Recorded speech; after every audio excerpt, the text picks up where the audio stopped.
All right, thank you so much. That was really nice. Okay, and now it's time for our main message from our own senior minister, Reverend Beverley Strutt. My beautiful, thank you. Good morning, everybody. Good morning. Aloha, kakahiaka. I've been learning, coming forward with some new stuff each day. So, wow, what a morning this is. You know what I love about mornings like this that seem not to be running smoothly? It's an opportunity to rest into the unknown. It's an opportunity to be present. It's an opportunity to literally walk our talk, which is go with the flow. So that's what we're doing today. We're going with the flow. And before we get going, I'd like to welcome anybody that is here for the first time. I don't know, I can't see if we have anybody here for the first time, but if you are, love having you here. And of course, if you're out there on TV land, as our wonderful Adam always likes to say, we welcome you too. And of course, if you resonate with the message and the mayhem that you see around here, we just want to say two words: welcome home, welcome home. So today, this month, we are celebrating play. And I want to begin today with a little word from Todd Michael from the 12 Conditions of a Miracle. He writes this about play. Become as a child. You will return to the garden by returning to your natural state of consciousness. Learn to play again. Make time to do things that are fun, things that make you laugh, things that bring you joy. Don't waste all of your time anxiously slaving away at one arduous task after another. This is an enormous mistake. Take your life into your hands and start living. Do the things that you've always wanted to do. Start now. Now is the only time that exists. Isn't that a magnificent invitation just to step out and see the world as joy, to engage in some playful time? And you know, we all like to laugh around here. So we're going to begin with a joke. Why not? So these three buddies, they die in a car accident, and they're up in heaven for their orientation. They're informed that they will have an opportunity to be present at their funerals. So the orientation angel asks each one of them, when you're there at your funeral, what would you like to hear being said about you? So the first one goes, well, I'd love to hear that I was a wonderful friend, a great family man. The other one said, well, I'd want to be known as a really good husband, a good teacher, somebody who made a difference in children's lives. The third one thought for a minute. He goes, I'd like to hear them saying, oh my goodness, he's moving. I can see Barbara over there going, oh, really? She really went there this morning? Yeah, she really did. And as I go to that side, I'm going to come to the other side as well. Because we are in a very tumultuous time in our world. We're watching the news every single morning, every day, watching a war being waged on the other side or halfway around the planet, and it's affecting us on a day-to-day, right? It is crazy for me to look at it and to be able to stand in this present moment and say all is well. But you know, it truly is. There is a greater plan at foot. And one of the things I noticed that really pulled at my heart was the activity and the openness of all the countries around the Ukraine. And I speak specifically of Poland because they have literally gone, come on in. Come on in. There is a safe place for you here. We will do what we can. So we see, even in this time of absolute chaos and mayhem, that there is a beauty arising out of it in some way. Something wonderful is coming forward in there. And I truly do believe that chaos is only what we haven't seen the repetitive design yet. So as we move from this experience, and this experience is going to change the world. It will change the world. There's a lot that we will see outpicturing from here, and we will move forward from it because we have and we will.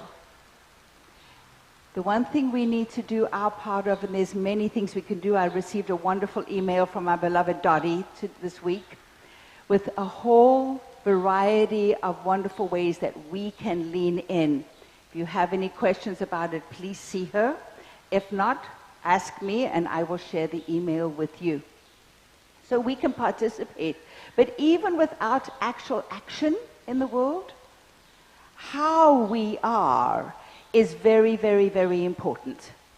Are we willing to engage in the light? Are we willing to lighten up? Are we willing to be that light and that joy? Can we still play and see that it is an active part of what we are doing in this time of turmoil? Because it truly is. There is a weight and a balance in collective consciousness, and as much turmoil and distress is going on one side, if we can hold the light for the world, let's do it. Let's bring ourselves back into balance. So let's lean into play and enjoy in our personal lives and allow that to shine out into the world. Are we on board? Because this community doesn't look away. I know it doesn't look away, and I love that about you. But now let's look at the light as well. Let's step into it. Let's be part of it. Let's be part of that point that supports in the best possible way with love and light the rest of the world. So I claim that for us. Thank you.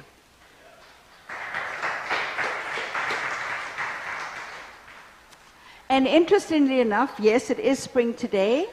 Spring always brings about this idea of renewal. Isn't that kind of timely in a world that's going through so much, that we can actually still see around us renewal happening? Can we lean in deeper and see that throughout everything? God, there is no place that God is not, so we lean into that place there. Our topic for today is rest. Rest. So, I got a yawn. Perfect. You know, as I was trying to write this talk, you know what came to my mind? Take a nap.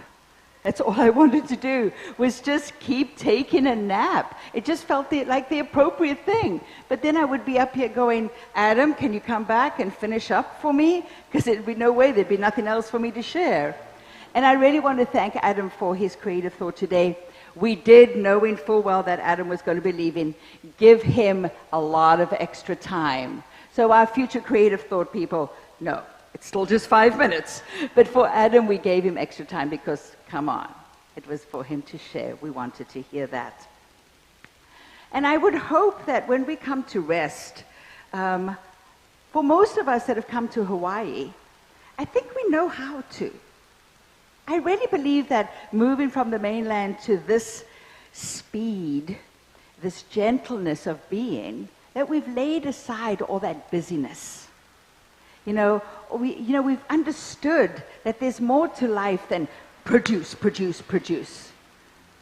I hope for us that's the truth. But there might be people you know, or it might be you still, that cannot quite put it all down. You know, we've come to hear these words, I'll rest when I'm dead. Seriously? What fun would that be? You know, I don't know if there's a good binge television thing going on when you are dead, but I'd like to enjoy that right now. I want to put my feet up on the couch and just rest and enjoy that. No time like the present. Deadlines to meet. Can't stop now. Fun? What is that? Gosh, I can hear people saying these things, but it's okay if we're in Arizona, not here in Hawaii. No. But I love this no time like the present. You know, in South Africa, in Afrikaans, we have a statement that goes, "Môre is nog 'n dag," which means tomorrow's another day. I can find so many ways not to do something today. Nah, môre is nog 'n dag. I'll take care of it then. We can just stop and be in this moment. And this whole idea that if we're not producing, we're failing. Whoever came up with that? You know, we wear our fatigue as a badge of honor. I mean, how often you pick up the phone to somebody and they go, oh, no, I can't talk now, I'm too busy. Well, when can, oh, I don't know, there's so much to do. I've got this, I've got that, I've got that. And it's like, I'm exhausted. Yeah, let's just stop and breathe for a minute. You know, this idea that we're better for the fact that we are exhausted. Brene Brown goes, it takes courage to say yes to rest and play in a culture where exhaustion seems to be a status symbol.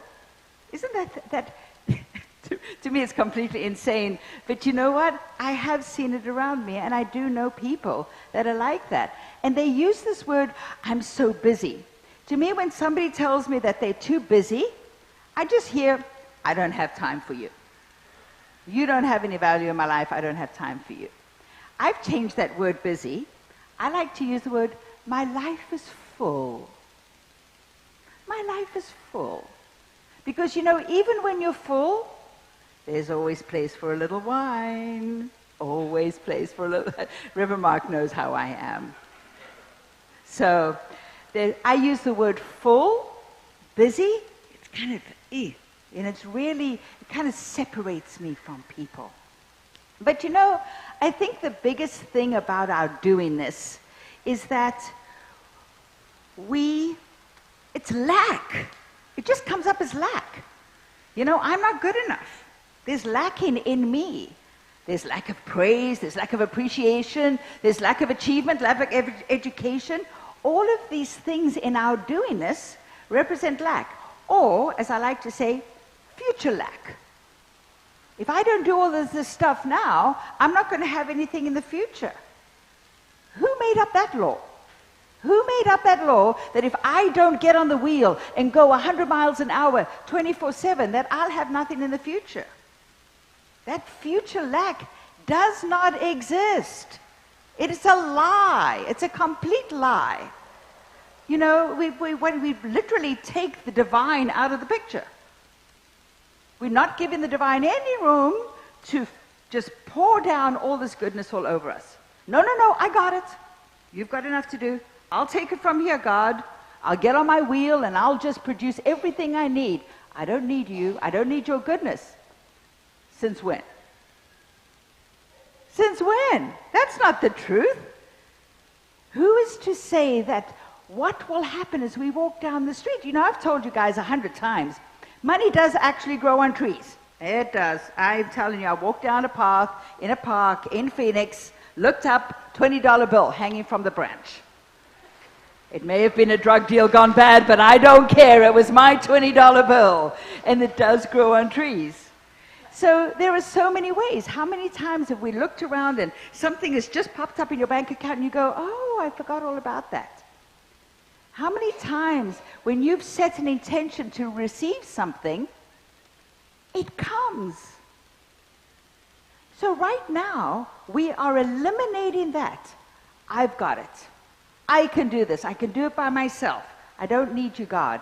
I don't need the biggest bank account in the world to give me free money. Since when? That's a lie. God's got us. All we've got to do is tap in. We've got to say, I'm ready to receive. That's how it works. I'm going to get off the wheel. I'm going to take a break. I'm going to turn my TV on or grab a good book. I'm going to sit back and I'm going to enjoy myself. We are here for the joy of the divine. Let's have some fun. I really think we need to have some fun. And I think God appreciates that. It's kind of like, okay, here's your reward. No, I don't do reward. That's silly. But it is. It's an opening. It's an opening for us to take a break.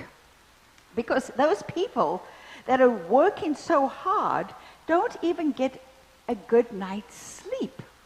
You should be exhausted. Pass out. You should be so tired. Do you know that this last Friday was World Sleep Day? Yeah, World Sleep Day. We celebrate sleep on one day of the year. Are you kidding me? How about 3 times a day? Just like a good baby. We should be celebrating sleep 3 times a day. Once a year? Who made that up? Man, that was craziness. So, anyway, we find rest everywhere. I think there's a little slide that might come up for me right over here. Maybe. Hey, you know what? Oh, look at that. Isn't that cute? You're under arrest. Well, that's one way to stop. You're going to jail, babe. You're going to slow down something fierce while you're there. You'll be held in your cell. Oh, I'd be held in my cell. No, actually, that little sign over there, and we have one that's on the next slide, is a beautiful, beautiful, beautiful, what would we call it, a symbol? No, there's another word for it when we use it in music. Anyway, Doc Wilson, if he stands up, has it actually on his shawl. Yes, there it is. The symbol for pause, the symbol for stop, the symbol actually in some form in music, silence.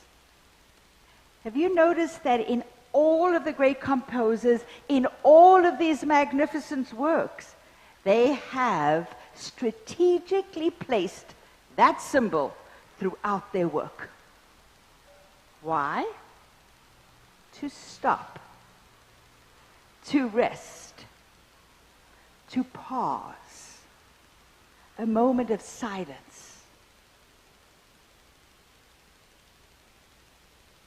a breath.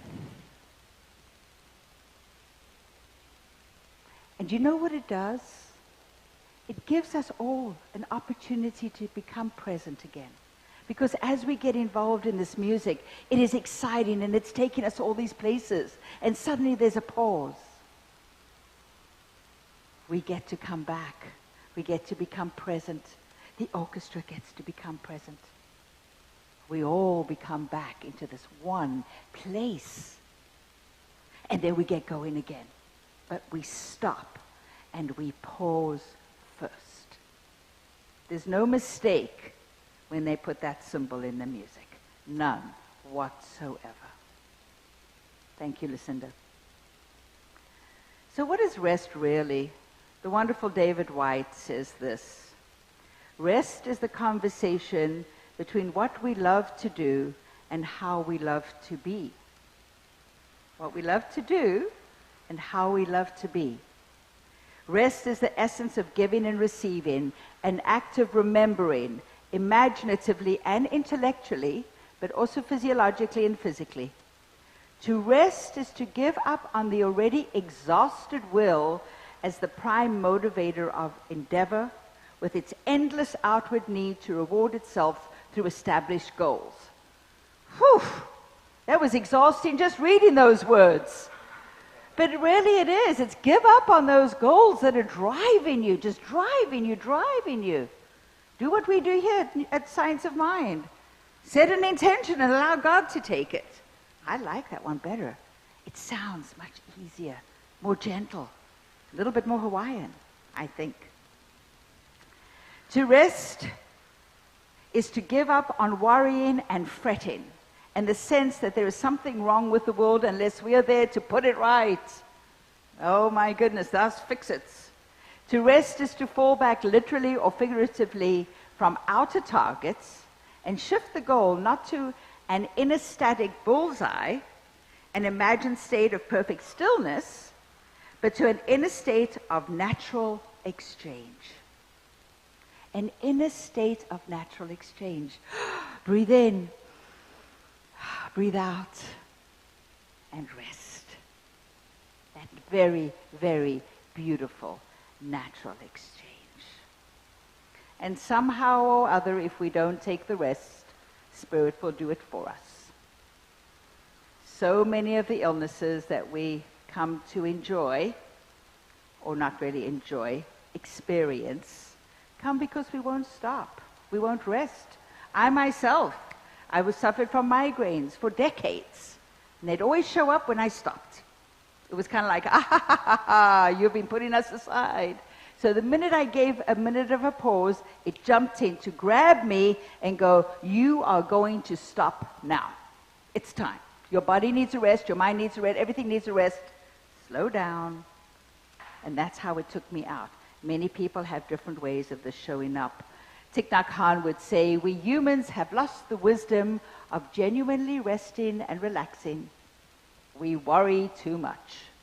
We don't allow our bodies to heal, and we don't allow our minds and hearts to heal. We don't allow our minds and hearts to heal. We need that place. We need the stillness to go there. He continues, it is very important that we relearn the art of resting and relaxing. Not only does it prevent the onset of many illnesses that develop through chronic tension and worrying, it allows us to clear our minds, focus, and find creative solutions to problems. I got to get this fixed. How am I going to get it done? Let me work, let me try, let me call, let me get all these people involved. We're going to make a team, we're going to get a committee, we're going to get it all going, we're going to get it done. And if we just stopped, the solution would present itself. Which one do you choose? I'm choosing rest. I don't know about you guys, I'm choosing rest. You might think that I have a lot of energy and that you'll see me doing a lot of things. I take a lot of time for myself, a lot of self-care, a lot of quiet time, a lot of rest. Because if you don't keep that balance, it's just not going to happen. I had this brilliant professor, for my quantum physics professor. He would go, life is a dance. He goes, it's do-be-do-be-do. Be-do-be. We've all heard that song, maybe not quite out of tune as I sing it, but it's the do-be-do-be-do. Do-be-do-be-do. It's a life, it's a dance, it's a balance. Let's take it. And when we do take this time, it's for our souls to connect with the divine. In the chaos and confusion, the busyness and the exhaustion, we can begin to feel a little separated from God. We want to lean into the stillness and into the pause.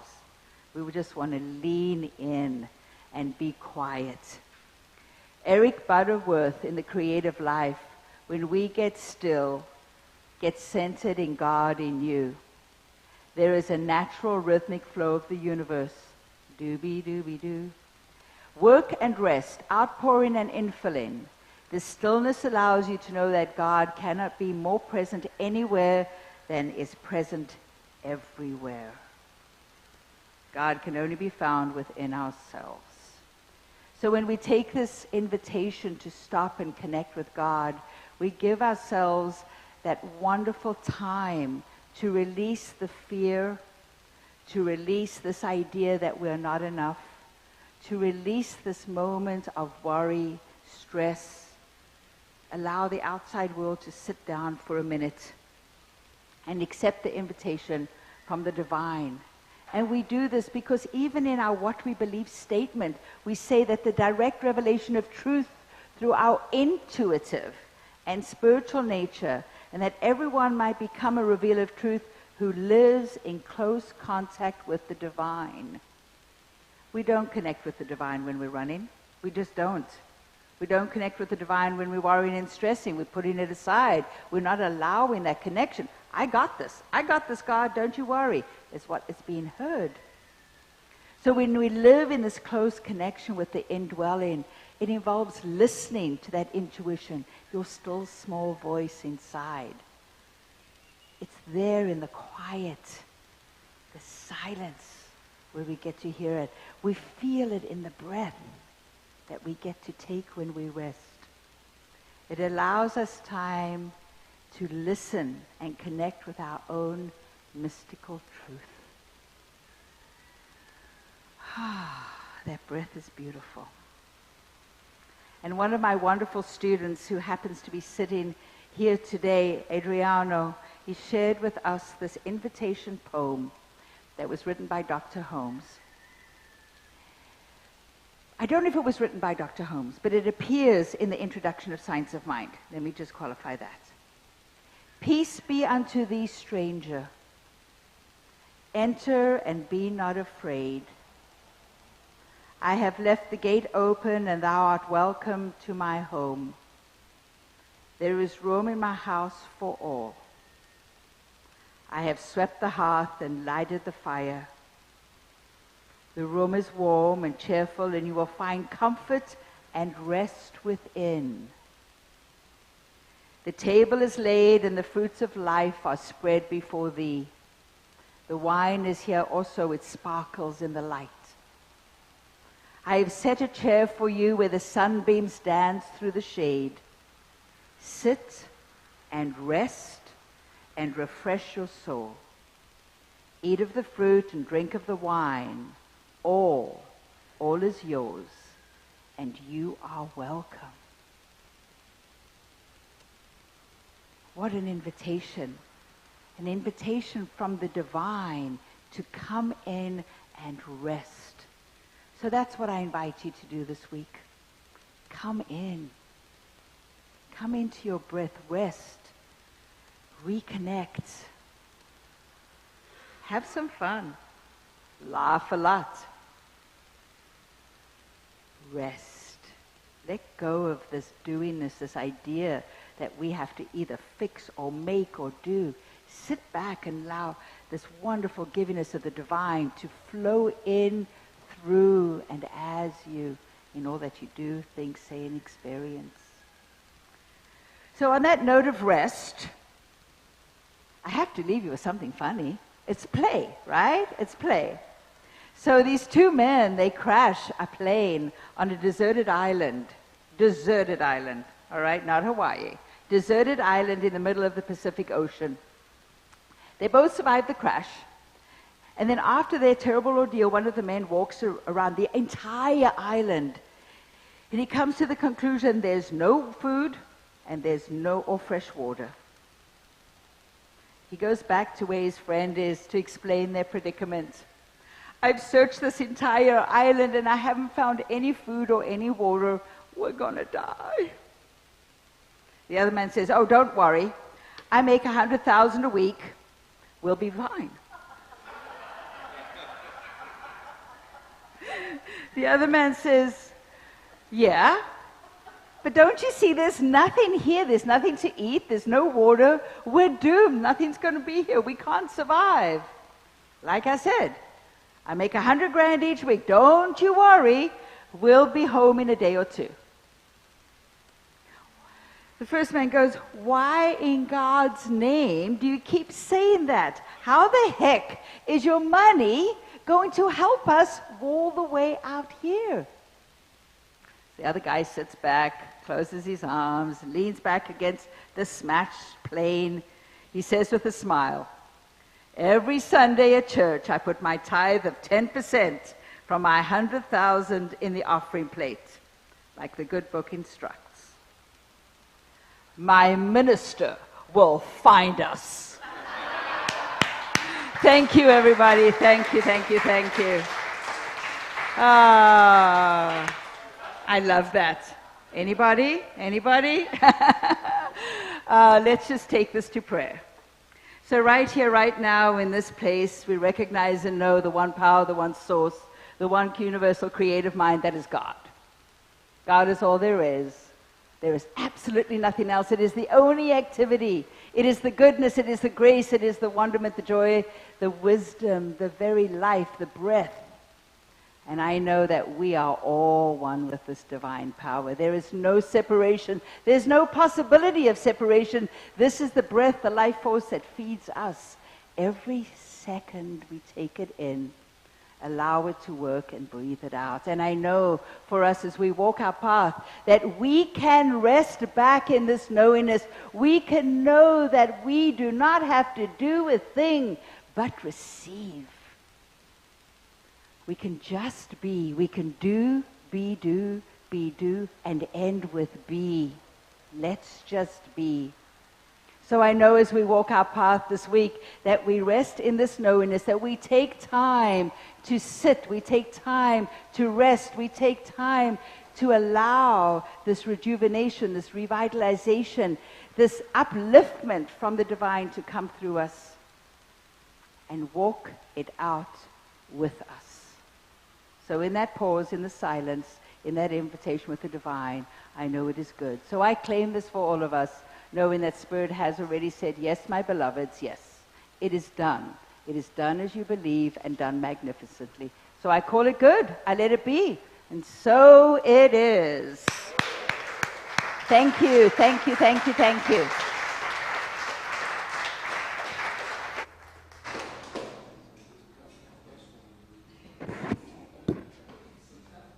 I like that kind of lead in to consciousness giving. Conscious giving. So